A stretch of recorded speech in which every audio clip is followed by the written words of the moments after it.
శ్రీ గురుభ్యో నమః. సదాశివసమారంభాం శంకరాచార్యమధ్యమాం అస్మదాచార్యపర్యంతాం వందే గురుపరంపరాం. సేంగలిపురం శ్రీ అనంతరామ దీక్షితర్ల శిష్యులు ఒకరు వారి ప్రవచనం విని సహస్రగాయత్రి జపం చేశారు. ఇంటి దగ్గరలోని ఒక పుణ్య ప్రదేశంలో ఈ సహస్రగాయత్రి జపం చేశారు.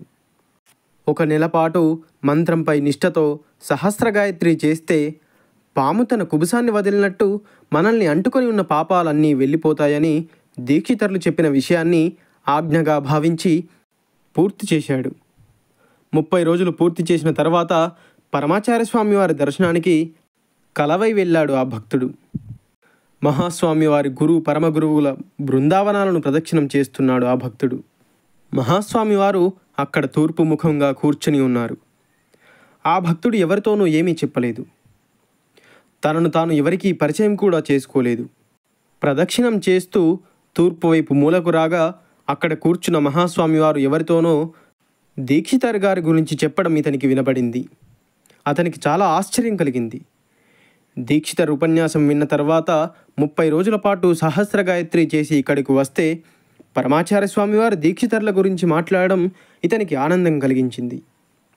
మహాస్వామి వారికి అన్ని విషయములు తెలుసు అని అనుకున్నాడు ఆనందంతో. పరమాచార్య స్వామివారు ఏం చెబుతున్నారో వినడం మొదలుపెట్టాడు. దీక్షితర్ గారు చాలా చోట్ల వారి ఉపన్యాసాలలో నిత్య కర్మానుష్ఠానం గురించి ఎప్పుడూ చెబుతూ స్వతహాగా ఆచరిస్తూ దాని ప్రాముఖ్యతను వివరించడం వల్ల ఎందరో వాటిని పాటిస్తున్నారు. దీక్షితర్ గారి బంధువుల పేరు కనుక్కుందామని అక్కడున్న వారిని అడిగి ఒకసారి వెనక్కి తిరిగారు.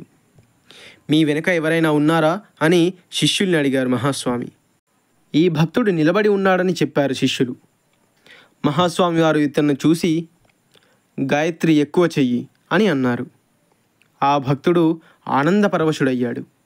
తన గురించి అక్కడున్న వారికి ఎవరికీ చెప్పకపోయినా పరమాచార్య స్వామి వారు తన గురించి అన్నీ తెలుసుకున్నారు. ఆ సమయంలో అతనికి పరమాచార్య స్వామి వారు సాక్షాత్తు పరమేశ్వరునిలా అగుపించారు. అతను శైలంలోని దీక్షితర్ అధిష్టానంలో జపం చేస్తున్నానని చెప్పగానే మహాస్వామివారు ఎదపై తమ కుడి చేయిని ఉంచుకొని నాకు అంతా తెలుసన్నట్టుగా సంజ్ఞ చేశారు.